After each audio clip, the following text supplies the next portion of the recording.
Chapter 10, All Quiet on the Western Front, page 231. We have dropped in for a good job. 8 of us have to guard a village that has been abandoned because it is being shelled too heavily. In particular, we have to watch the supply dump, as that is not empty yet. We are supposed to provision ourselves from the same store. We are just the right people for that. Cat, Albert, Mueller, Chodden, Dettering, our whole gang is there. High is dead, though. But we are mighty lucky all the same. All the other squads have had more casualties than we have. We select as a dugout a reinforced concrete cellar into which steps lead down from above. The entrance is protected by a separate concrete wall. Now we develop an immense industry. This is an opportunity not only to stretch one's legs, but to stretch one's soul also. We make the best use of such opportunities. The war is too desperate to allow us to be sentimental for long. That is only possible so long as things are not going too badly. After all, we cannot afford to be anything but matter-of-fact. So matter-of-fact, indeed, that I often shudder when a thought from the days before the war comes momentarily into my head. But it does not stay long. We have to take things as lightly as we can, so we make the most of every opportunity, and nonsense stands stark and immediate beside horror. It cannot be otherwise. That is how we hearten ourselves. So we zealously set to work to create an idol of eating and sleeping, of course. The floor is first covered with mattresses, which we haul in from the houses. Even a soldier's behind likes to sit soft. Only in the middle of the floor is there any clear space. Then we furnish ourselves with blankets and eiderdowns, luxurious soft affairs. There is plenty of everything to be had in the village. Albert and I find a mahogany bed, which can be taken to pieces, with a sky of blue silk and a lace coverlet. We sweat like monkeys moving it in, but a man cannot let a thing like that slip, and it would certainly be shot to pieces in a day or two. Cat and I do a little patrolling through the houses. In very short time we have collected 12 eggs and 2 pounds of fairly fresh butter. Suddenly there is a crash in the drawing room, and an iron stove hurtles through the wall, past us and on. A yard from us, out through the wall behind. 2 holes. It comes from the house opposite where a shell has just landed. The swine, grimaces Cat, and we continue our search. All at once we prick up our ears, hurry across, and suddenly stand petrified. There, running up and down in a little sty, are 2 live sucking pigs. We rub our eyes and look once again to make certain. Yes, they are still there. We seize hold of them. No doubt about it. 2 real young pigs. This will make a grand feed. About 20 yards from our dugout there is a small house that was used as an officer's billet. In the kitchen is an immense fireplace with 2 ranges, pots, pans, and kettles. Everything, even to a stack of small chopped wood in an outhouse. A regular cook's paradise. 2 of our fellows have been out in the fields all the morning hunting for potatoes, carrots, and green peas. We are quite uppish and sniff at the tinned stuff in the supply dump. We want fresh vegetables. In the dining room there are already 2 heads of cauliflower. The sucking pigs are slaughtered. Cat sees to them. We want to make potato cakes to go with the roast, but we cannot find a grater for the potatoes. However, the difficulty is soon got over. With a nail we punch a lot of holes in a pot lid, and there we have a grater. 3 fellows put on thick gloves to protect their fingers against the grater.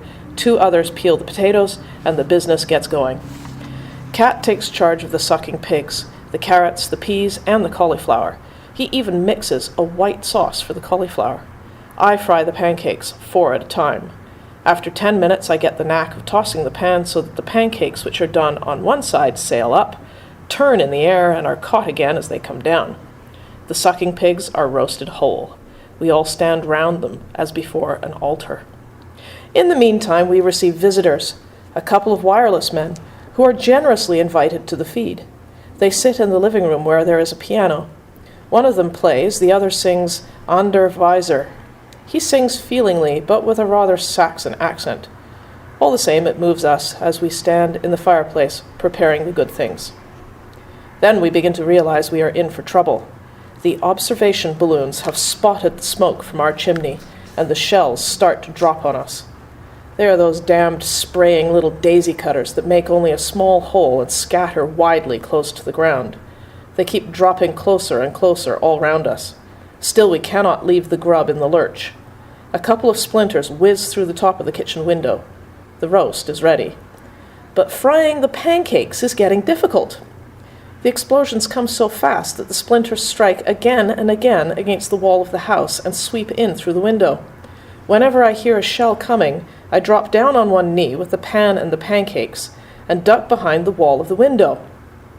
Immediately afterwards, I am up again and going on with the frying. The Saxon stops singing. A fragment has smashed the piano. At last, everything is ready, and we organize the transport of it back to the dugout. After the next explosion, 2 men dash across the 50 yards to the dugout with the pots of vegetables. We see them disappear. The next shot. Everyone ducks, and then 2 more trot off, each with a big can of finest grade coffee, and reach the dugout before the next explosion. Then Cat and Crop seize the masterpiece, the big dish with the brown roasted sucking pigs. A screech, a knee bend, and away they race over the 50 yards of open country. I stay to finish my last 4 pancakes. Twice I have to drop to the floor. After all, it means 4 pancakes more, and they are my favorite dish. Then I grab the plate with the great pile of cakes and squeeze myself behind the house door. A hiss, a crash, and I gallop off with the plate clamped against my chest with both hands. I am almost in. There is a rising screech. I bound, I run like a deer, sweep round the wall, fragments clatter against the concrete. I tumble down the stellar steps. My elbows are skinned, but I have not lost a single pancake, nor even upset the plate. At 2 o'clock, we start the meal. It lasts till 6. We drink coffee until 6:30, officers' coffee from the supply dump, and smoke officers' cigarettes and cigars, also from the supply dump. Punctually at 6:30, we begin supper. At 10 o'clock, we throw the bones of the sucking pigs outside the door. Then there is cognac and rum, also from the blessed supply dump. And once again, long, fat cigars with belly bands. Chadden says that it lacks only one thing: girls from an officer's brothel. Late in the evening, we hear mewing. A little gray cat sits in the entrance. We entice it in and give it something to eat, and that wakes up our own appetites once more. Still chewing, we lie down to sleep. But the night is bad. We have eaten too much fat. Fresh baby pig is very griping to the bowels.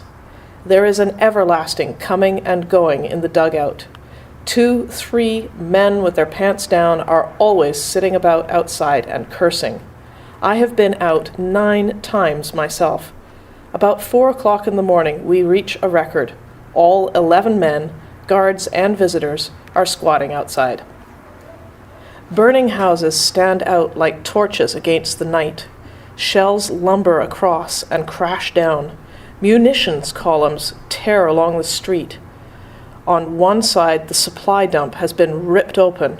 In spite of all the flying fragments, the drivers of the munition columns pour in like a swarm of bees and pounce on the bread. We let them have their own way. If we said anything, it would only mean a good hiding for us. So we go differently about it. We explain we are the guard and so know our way about. We get hold of the tinned stuff and exchange it for things we are short of. What does it matter anyhow? In a while, it will all be blown to pieces. For ourselves, we take some chocolate from the depot and eat it in slabs. Cat says it is good for loose bowels. Almost a fortnight passes thus in eating, drinking, and roaming about. No one disturbs us. The village gradually vanishes under the shells, and we lead a charmed life. So long as any part of the supply dump still stands, we don't worry. We desire nothing better than to stay here till the end of the war. Chadden has become so fastidious that he only half smokes his cigars. With his nose in the air, he explains to us that he was brought up that way. And Cat is most cheerful. In the morning his first call is, "Emile, bring in the caviar and coffee." We put on extraordinary airs. Every man treats the other as his valet, bounces him and gives him orders. "There is something itching under my foot. Crop, my man, catch that louse at once," says Lear, poking out his leg at him like a ballet girl. And Albert drags him up the stairs by the foot. "Chawton? What? Stand at ease, Chawton, and what's more, don't say what. Say, 'Yes, sir. Now, Chawton.'" Chawton retorts in the well-known phrase from Goethe's Gotts von Berlichingen, with which he is always free. After 8 more days, we receive orders to go back. The palmy days are over. 2 big motor lorries take us away. They are stacked high with planks. Nevertheless, Albert and I erect on top our 4-poster bed complete with blue silk canopy, mattress, and 2 lace coverlets. And behind it at the head is stowed a full bag of choicest edibles. We often dip into it, and the tough ham sausages, the tins of liver sausages, the conserves, the boxes of cigarettes rejoice our hearts. Each man has a bag to himself. Kropp and I have rescued 2 big red armchairs as well. They stand inside the bed, and we sprawl back in them as in a theater box. Above us swells the silken cover like a baldachin. Each man has a long cigar in his mouth, and thus from aloft we survey the scene. Between us stands a parrot cage that we found for the cat. She is coming with us, and lies in the cage before her saucer of meat and purrs. Slowly the lorries roll down the road. We sing. Behind us, shells are sending up fountains from the now utterly abandoned village. A few days later, we are sent to evacuate a village. On the way, we meet the fleeing inhabitants trundling their goods and chattels along with them in wheelbarrows, in perambulators, and on their backs. Their figures are bent, their faces full of grief, despair, haste, and resignation. The children hold on to their mothers' hands, and often an older girl leads the little ones who stumble onward and are forever looking back. A few carry miserable-looking dolls. All are silent as they pass us by. We are marching in column. The French certainly will not fire on a town in which there are still inhabitants. But a few minutes later the air screams, the earth heaves, cries ring out. A shell has landed among our rear squad. We scatter and fling ourselves down on the ground, but at that moment I feel the instinctive alertness leave me, which hitherto has always made me do unconsciously the right thing under fire. The thought leaps up with a terrible, throttling fear. You are lost! And the next moment, a blow sweeps like a whip over my left leg. I hear Albert cry out. He is beside me. Quick! Up, Albert! I yell, for we are lying unsheltered in the open field. He staggers up and runs. I keep beside him. We have to get over a hedge. It is higher than we are. Kropp seizes a branch. I heave him up by the leg. He cries out. I give him a swing and he flies over. With one bound, I follow him and fall into a ditch that lies behind the hedge. Our faces are smothered with duckweed and mud, but the cover is good. So we wade in up to our necks. Whenever a shell whistles, we duck our heads under the water. After we have done this a dozen times, I am exhausted. Let's get away or I'll fall in and drown, groans Albert. Where has it got you? I ask him. In the knee, I think. Can you run? I think. Then out! We make for the ditch beside the road, and stooping run along it. The shelling follows us. The road leads towards the munition dump. If that goes up, there won't be so much as a bootlace left of us. So we change our plan and run diagonally across the country. Albert begins to drag. You go, I'll come on after, he says, and throws himself down. I seize him by the arm and shake him. Up, Albert! If once you lie down, you'll never get any farther. Quick, I'll hold you up. At last we reach a small dugout. Kropp pitches in and I bandage him up. The shot is just a little above his knee. Then I take a look at myself. My trousers are bloody and my arm too. Albert binds up my wound with his field dressing. Already he is no longer able to move his leg, and we both wonder how we managed to get this far. Fear alone made it possible. We should have run even if our feet had been shot off. We would have run on the stumps. I can still crawl a little. I call out to a passing ambulance wagon which picks us up. It is full of wounded. There is an army medical lance corporal with it, who sticks an anti-tetanus needle into our chests. At the dressing station, we arrange matters so that we lie side by side. They give us a thin soup, which we spoon down greedily and scornfully because we are accustomed to better times, but are hungry all the same. "Now for home, Albert," I say. "Let's hope so," he replies. "I only wish I knew what I've got." The pain increases. The bandages burn like fire. We drink and drink, one glass of water after another. "How far above the knee am I hit?" asks Kropp. "At least 4 inches, Albert," I answer. Actually, it is perhaps 1. "I've made up my mind," he says after a while. "If they take off my leg, I'll put an end to it. I won't go through life as a cripple." So we lie there with our thoughts and wait. In the evening, we are hauled on to the chopping block. I am frightened and think quickly what I ought to do, for everyone knows that the surgeons in the dressing stations amputate on the slightest provocation. Under the great business, that is much simpler than complicated patching. I think of Kemerick. Whatever happens, I will not let them chloroform me, even if I have to crack a couple of their skulls. It is all right. The surgeon pokes around in the wound, and a blackness comes before my eyes. "Don't carry on so," he says gruffly, and hacks away. The instruments gleam in the bright light like marvelous animals. The pain is insufferable. 2 orderlies hold my arms fast, but I break loose with one of them and try to crash into the surgeon's spectacles just as he notices and springs back. "Chloroform the scoundrel," he roars madly. Then I become quiet. "Pardon me, Herr Doctor, but I will keep still. But do not chloroform me." "Well now!"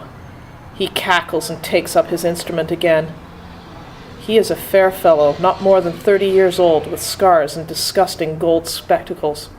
Now I see that he is tormenting me. He is merely raking about in the wound and looking up surreptitiously at me over his glasses. My hands squeeze around the grips. I'll kick the bucket before he'll get a squeak out of me. He has fished out a piece of shell and tosses it to me. Apparently he is pleased at my self-control, for now he sets my leg carefully in splints and says, "Tomorrow you'll be off home." Then I am put in plaster. When I am back again with Kropp, I tell him apparently a hospital train comes in tomorrow morning. "We must work the Army Medical Sergeant Major so that we can keep together, Albert." I manage to slip the Sergeant Major 2 of my cigars with belly bands, and then tip the word to him. He smells the cigars and says, "Have you got any more of them?" "Another good handful," I say. "And my comrade," I point to Kropp. "He has some as well. We might possibly be glad to hand them to you out of the window of the hospital train in the morning." He understands, of course, smells them once again, and says, "Done." We cannot get a minute's sleep all night. One of them sings hymns in a high cracked tenor before he begins to gurgle. Another has crept out of his bed to the window. He lies in front of it as though he wants to look out for the last time. Our stretchers stand on the platform. We wait for the train. It rains and the station has no roof. We have waited already 2 hours. The Sergeant Major looks after us like a mother. Although I feel pretty bad, I do not let my scheme out of my mind. Casually, I let him see the packet and give him 1 cigar in advance. In exchange, the Sergeant Major covers us over with a waterproof sheet. "Albert, old man," I suddenly bethink myself. "Our 4-poster, and the cat." "And the club chairs," he adds. "Yes, the club chairs with red plush. In the evening we used to sit in them like lords, and intended later on to let them out by the hour. 1 cigarette per hour. It might have turned into a regular business, a real good living. And our bags of grub, too, Albert." We grow melancholy. We might have made some use of the things. If only the train left 1 day later, Cat would be sure to find us and bring us the stuff. What damned hard luck. In our bellies there is gruel, mean hospital stuff, and in our bags roast pork, but we are so weak that we cannot work up any more excitement about it. The stretchers are sopping wet by the time the train arrives in the morning. The sergeant major sees to it that we are put in the same car. There is a crowd of Red Cross nurses. Crop is stowed in below. I am lifted up and told to get into the bed above him. "Good God!" I exclaim suddenly. "What is it?" asks the sister. I cast a glance at the bed. It is covered with clean, snow-white linen that even has got the marks of the iron still on it, and my shirt has gone 6 weeks without being washed and is terribly muddy. "Can't you get in by yourself?" asks the sister gently. "Why, yes," I say in a sweat, but take off the bed cover first." "What for?" I feel like a pig. Must I get in there? It will get... I hesitate. "A little bit dirty," she suggests helpfully. "That doesn't matter. We will wash it again afterwards." No, not that," I say excitedly. I am not equal to such overwhelming refinement. "When you have been lying out there in the trenches, surely we can wash a sheet," she goes on. I look at her. She is young and crisp, spotless and neat, like everything here. A man cannot realize that it isn't for officers only, and feels himself strange and in some way even alarmed. All the same, the woman is a tormentor. She is going to force me to say it. It is only... I try again. Surely she must know what I mean. "What is it then?" "Because of the lice," I bawl out at last. She laughs. "Well, they must have a good day for once, too." Now I don't care any more. I scramble into bed and pull up the covers. A hand gropes over the bed cover. The sergeant major. He goes off with the cigars. An hour later, we notice we are moving. I wake up during the night. Crop is restless too. The train rides easily over the rails. I cannot realize it all yet. A bed? A train? Home? "Albert," I whisper. "Yes?" "Do you know where the latrine is?" "The door is on the right, I think." "I'm going to have a look." It is dark. I grope for the edge of the bed and cautiously try to slide down, but my foot finds no support. I begin to slip. The plaster leg is no help, and with a crash, I lie on the floor. "Damn," I say. "Have you bumped yourself?" asks Crop. "You could hear that well enough for yourself," I growl. "My head." A door opens at the rear of the car. The sister comes with a light and looks at me. He has fallen out of bed. She feels my pulse and smooths my forehead. "You haven't any fever, though?" "No," I agree. "Have you been dreaming, then?" she asks. "Perhaps."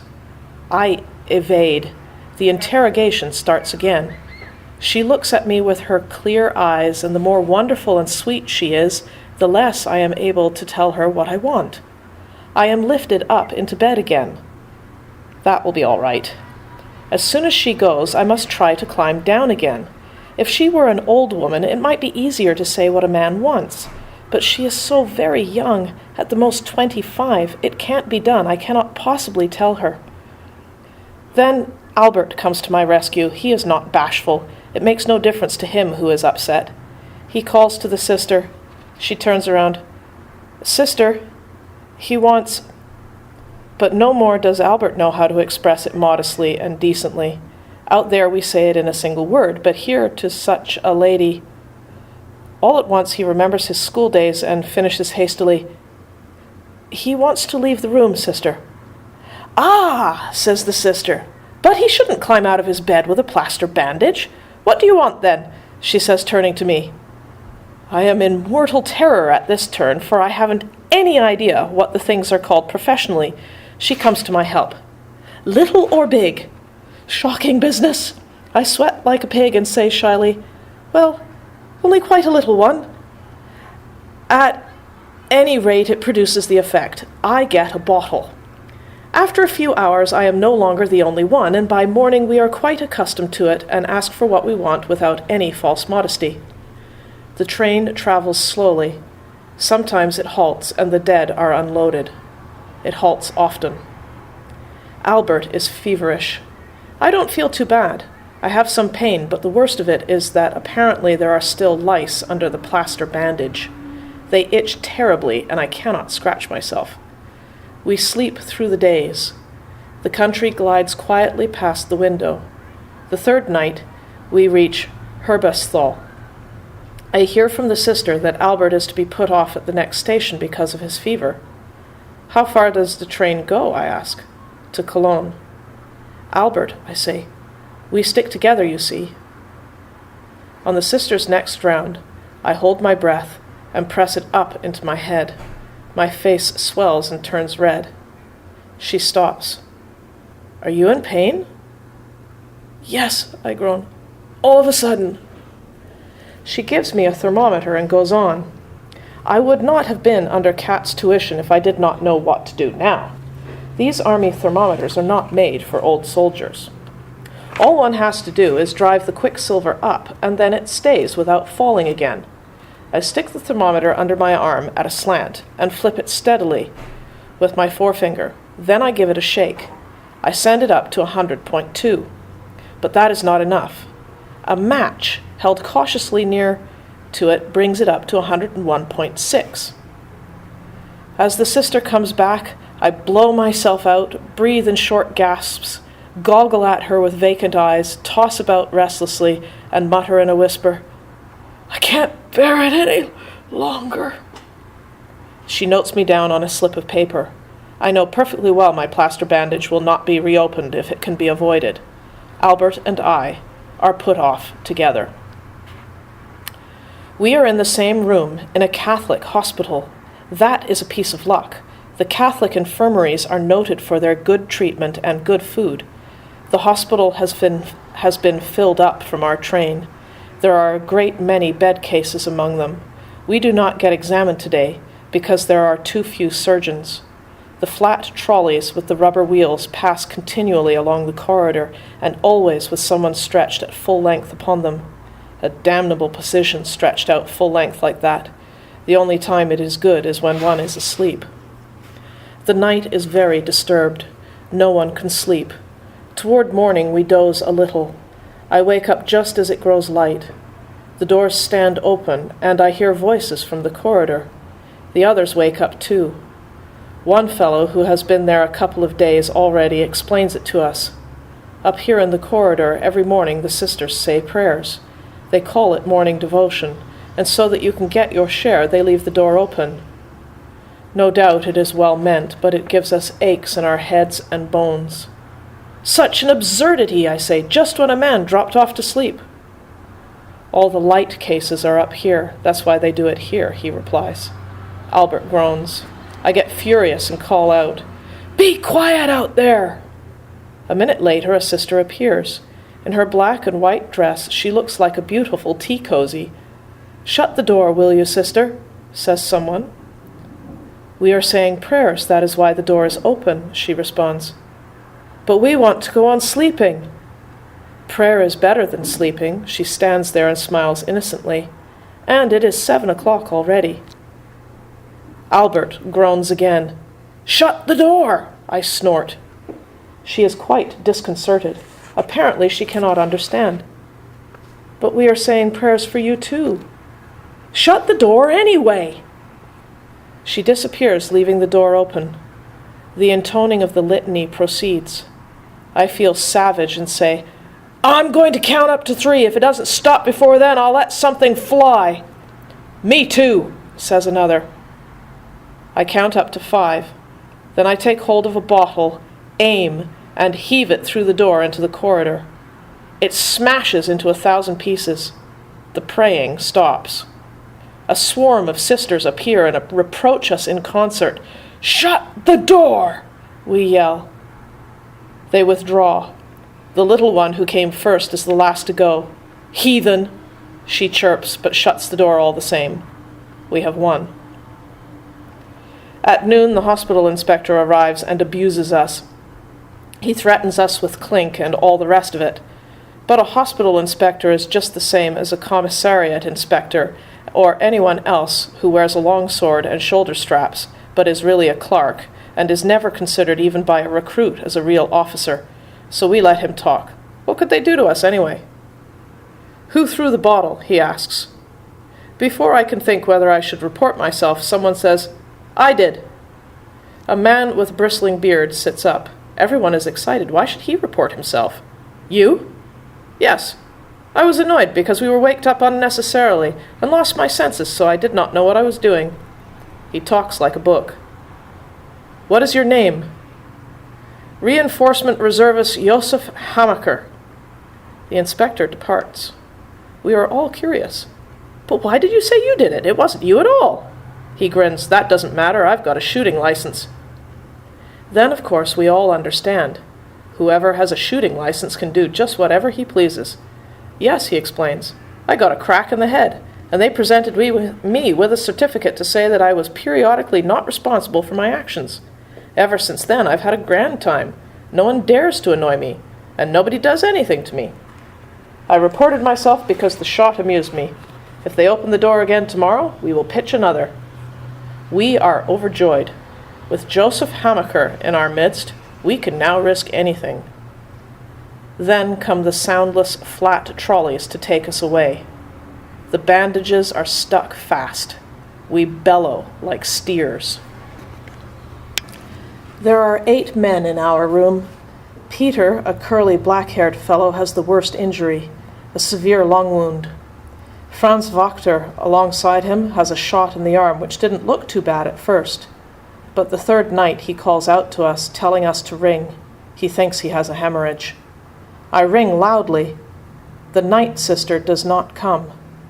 We have been making rather heavy demands on her during the night because we have all been freshly bandaged, and so have a good deal of pain. One wants his leg placed so, another so. A third wants water. A fourth wants her to shake his pillow. And in the end, the buck's old body grumbled bad-temperedly and slammed the doors. Now, no doubt, she thinks it is something of the same sort, and so she is not coming. We wait. Then Franz says again, "Ring again." I do so. Still she does not put in an appearance. In our wing there is only one night sister. Perhaps she has something to do in one of the other rooms. "Franz, are you quite sure you are bleeding?" I ask. Otherwise we shall be getting cursed again. The bandage is wet. Can't anybody make a light? That cannot be done either. The switch is by the door, and none of us can stand up. I hold my thumb against the button of the bell till it becomes numb. Perhaps the sister has fallen asleep. They certainly have a great deal to do and are all overworked day after day. And added to that is the everlasting praying. Should we smash a bottle? Asked Josef Hamaker of the shooting license. She wouldn't hear that any more than the bell. At last the door opens. The old lady appears mumbling. When she perceives Franz's trouble and begins to bustle and says, "Why did not someone say I was wanted? We did ring, and none of us here can walk." He has been bleeding badly, and she binds him up. In the morning we look at his face. It has become sharp and yellow, whereas the evening before he looked almost healthy. Now, a sister comes oftener. Sometimes there are Red Cross voluntary aid sisters. They are pleasant, but often rather unskilled. They frequently give us pain when remaking our beds, and then are so frightened that they hurt us still more. The nuns are more reliable. They know how they must take hold of us, but we would be better pleased if they were somewhat more cheerful. A few of them have real spirit. They are superb. There is no one but would do anything for Sister Libertine, this marvelous sister who spreads good cheer through the whole wing, even when she can only be seen in the distance. And there are others like her. We would go through fire for her. A man cannot really complain. Here he is treated by the nuns exactly like a civilian. And just to think of a garrison hospital gives one the creeps. Franz Wachter does not regain his strength. One day he is taken away and does not come back. Josef Hamaker knows all about it. We shan't see him again. They have put him in the dead room. What do you mean, the dead room? asks Crop. Well, dying room. What is that then? A little room at the corner of the building. Whoever's about to kick the bucket is put in there. There are 2 beds in it. It is generally called the dying room. What do they do that for? They don't have so much work to do afterwards. It is more convenient, too, because it lies right beside the lift to the mortuary. Perhaps they do it for the sake of the others also, so that no one in the ward dies in sympathy. And they can look after him better, too, if he is by himself. But what about him? Joseph shrugs his shoulders. Usually he doesn't take much notice anymore. Does everybody know about it, then? Anyone who has been here long enough knows, of course. In the afternoon, Franz Wachter's bed has a fresh occupant. A couple of days later, they take the new man away, too. Joseph makes a significant glance. We see many come and go. Often relatives sit by the beds and weep or talk softly and awkwardly. One old woman will not go away, but she cannot stay there the whole night, though. The next morning she comes very early, but not early enough. For when she goes up to the bed, someone else is in it already. She has to go to the mortuary. The apples that she has brought with her she gives to us. And then little Peter begins to get worse. His temperature chart looks bad, and one day the flat trolley stands beside his bed. Where to? He asks. To the bandaging ward. He is lifted out, but the sister makes the mistake of removing his tunic from the hook and putting it on the trolley too, so that she should not have to make 2 journeys. Peter understands immediately and tries to roll off the trolley. I'm stopping here! They push him back. He cries out feebly with his shattered lung, I won't go to the dying room! But we are going to the bandaging ward. Then what do you want my tunic for? He can speak no more. Hoarse, agitated, he whispers, Stopping here! They do not answer, but wheel him out. At the door he tries to raise himself up. His black curly head sways. His eyes are full of tears. I will come back again! I will come back again! He cries. The door shuts. We are all excited, but we say nothing. At last Joseph says, Many a man has said that. Once a man is in there, he never comes through. I am operated on and vomit for 2 days. My bones will not grow together, so the surgeon's secretary says. Another fellow's have grown crooked. His are broken again. It is damnable. Among our new arrivals, there are 2 young soldiers with flat feet. The chief surgeon discovers them on his rounds and is overjoyed. We'll soon put that right, he tells them. We will just do a small operation, and then you will have perfectly sound feet. Enter them down, sister. As soon as he is gone, Joseph, who knows everything, warns them, Don't you let him operate on you. That is a special scientific stunt of the old boy's. He goes absolutely crazy whenever he can get hold of anyone to do it to. He operates on you for flat feet, and there's no mistake. You don't have them anymore. You have club feet instead, and have to walk all the rest of your life on sticks. What should a man do then? Asks one of them. Say no. You are here to be cured of your wound, not your flat feet. Did you have any trouble with them in the field? No? Well, there you are. At present you can still walk, but if once the old boy gets you under the knife, you'll be cripples. What he wants is little dogs to experiment with, so the war is a glorious time for him, as it is for all the surgeons. You take a look down below at the staff. There are a dozen fellows hobbling around that he has operated on. A lot of them have been here since 14 and 15. Not a single one of them can walk better than he could before, almost all of them worse, and most only with plaster legs. Every 6 months he catches them again and breaks their bones afresh, and every time is going to be the successful one. You take my word, he won't dare to do it if you say no. Ugh, man, says one of the 2 wearily, better your feet than your brain box. There's no telling what you'll get if you go back out there again. They can do with me just as they please, so long as I get back home. Better to have a club foot than be dead. The other, a young fellow like ourselves, won't have it done. The next morning the old man has the 2 hauled up and lectures and jaws at them so long that in the end they consent. What else could they do? They are mere privates, and he is a big bug. They are brought back, chloroformed, and plastered. It is going badly with Albert. They have taken him and amputated his leg. The whole leg has been taken off from the thigh. Now he will hardly speak any more. Once he says he will shoot himself the first time he can get hold of his revolver again. A new convoy arrives. Our room gets 2 blind men. One of them is a very youthful musician. The sisters never have a knife with them when they feed him. He has already snatched one from a sister. But in spite of this caution, there is an incident. In the evening, while he is being fed, the sister is called away and leaves the plate with the fork on his table. He gropes for the fork, seizes it, and drives it with all his force against his heart. Then he snatches up a shoe and strikes with it against the handle as hard as he can. We call for help, and 3 men are necessary to take the fork away from him. The blunt prongs had already penetrated deep. He abuses us all night so that no one can go to sleep. In the morning he has lockjaw. Again, beds are empty. Day after day goes by with pain and fear, groans and death gurgles. Even the death room is no use anymore. It is too small. Fellows die during the night in our room. They go even faster than the sisters can cope with them. But one day the door flies open. The flat trolley rolls in, and there on the stretcher, pale, thin, upright and triumphant, with his shaggy head of curls, sits Peter. Sister Libertine, with beaming looks, pushes him over to his former bed. He is back from the dying room.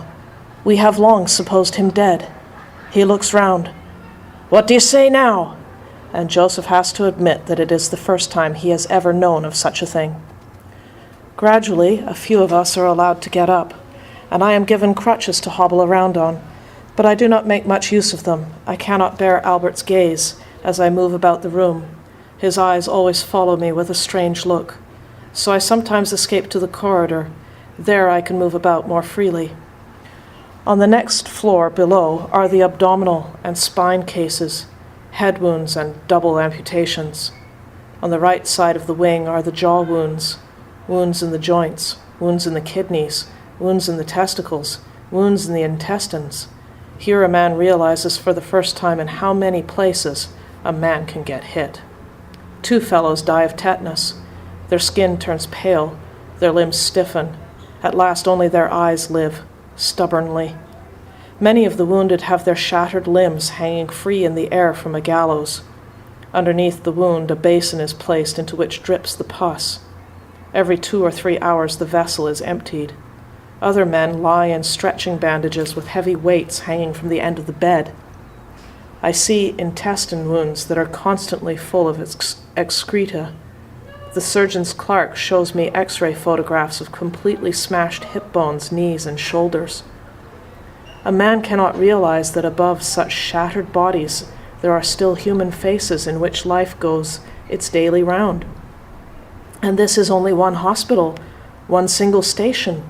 There are hundreds of thousands in Germany, hundreds of thousands in France, hundreds of thousands in Russia. How senseless is everything that can ever be written, done, or thought when such things are possible. It must be all lies and of no account when the culture of 1,000 years could not prevent this stream of blood being poured out, these torture chambers in their hundreds of thousands. A hospital alone shows what war is. I am young. I am 20 years old, yet I know nothing of life but despair, death, fear, and fatuous superficiality cast over an abyss of sorrow.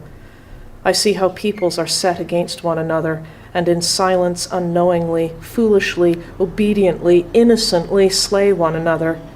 I see that the keenest brains of the world invent weapons and words to make it yet more refined and enduring.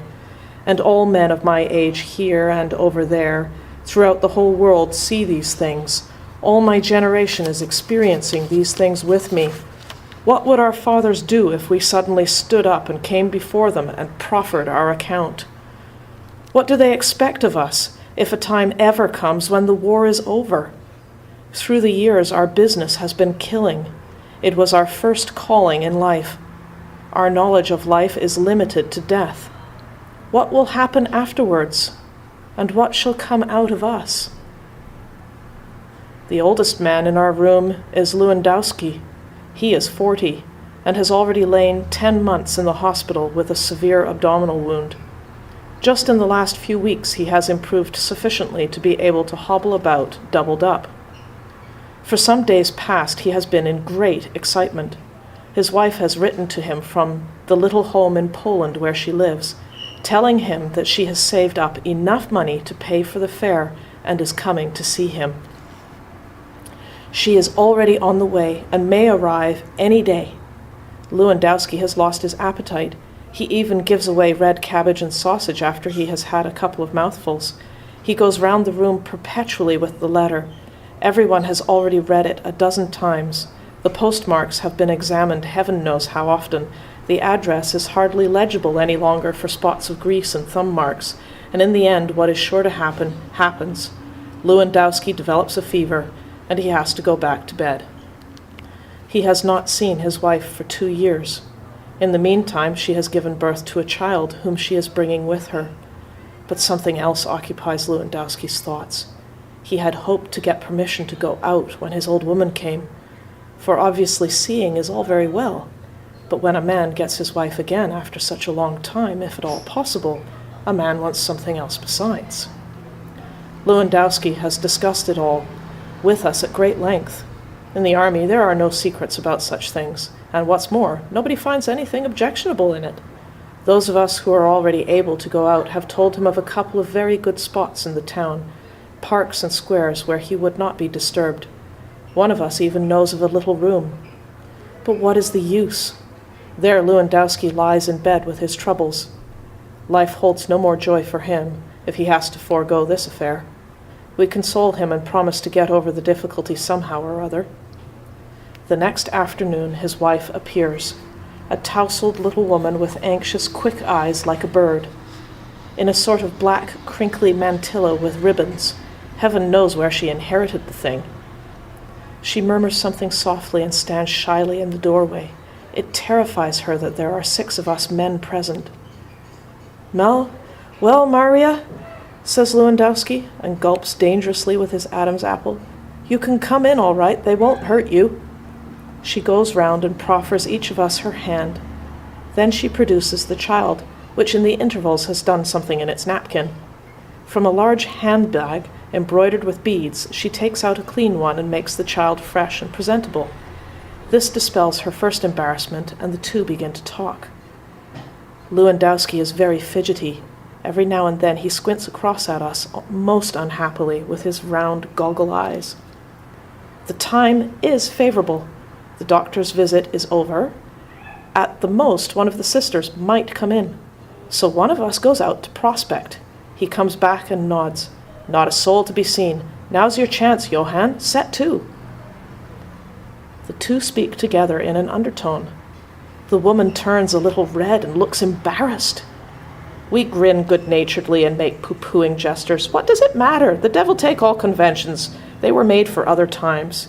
Here lies the carpenter Johann Lewandowski, a soldier shot to a cripple, and there is his wife. Who knows when he will see her again? He wants to have her, and he should have her. Good. 2 men stand at the door to forestall the sisters and keep them occupied if they chance to come along. They agree to stand guard for a quarter of an hour or thereabouts. Lewandowski can only lie on his side, so one of us props a couple of pillows against his side. Albert gets the child to hold. We all turn round a bit. The black mantilla disappears under the bedclothes. We make a great clatter and play scat noisily. All goes well. I hold a club solo with 4 jacks, which nearly goes the round. In the process, we almost forget Lewandowski. After a while, the child begins to squall, although Albert, in desperation, rocks it to and fro. There is a bit of creaking and rustling, and as we look up casually, we see the child has a bottle in its mouth and is back again with its mother. The business is over. We now feel ourselves like one big family. The woman is happy, and Lewandowski lies there sweating and beaming. He unpacks the embroidered handbag, and some good sausages come to light. Lewandowski takes up the knife with a flourish and saws the meat into slices. With a handsome gesture, he waves toward us, and the little woman goes from one to another and smiles at us and hands round the sausage. She now looks quite handsome. We call her Mother. She is pleased and shakes up our pillows for us. After a few weeks, I have to go each morning to the massage department. There my leg is harnessed up and made to move. The arm has healed long since. New convoys arrive from the line. The bandages are no longer made of cloth, but of white crepe paper. Rag bandages have become scarce at the front. Albert's stump heals well. The wound is almost closed. In a few weeks, he should go off to an institute for artificial limbs. He continues not to talk much, and is much more solemn than formerly. He often breaks off in his speech and stares in front of him. If he were not here with us, he would have shot himself long ago. But now he is over the worst of it, and he often looks on while we play scat. I get convalescent leave.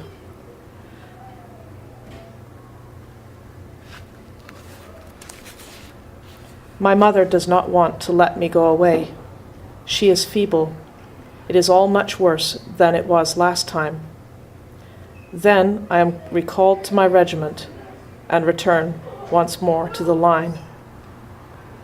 Parting from my friend Albert Kropp was very hard, but a man gets used to that sort of thing in the army.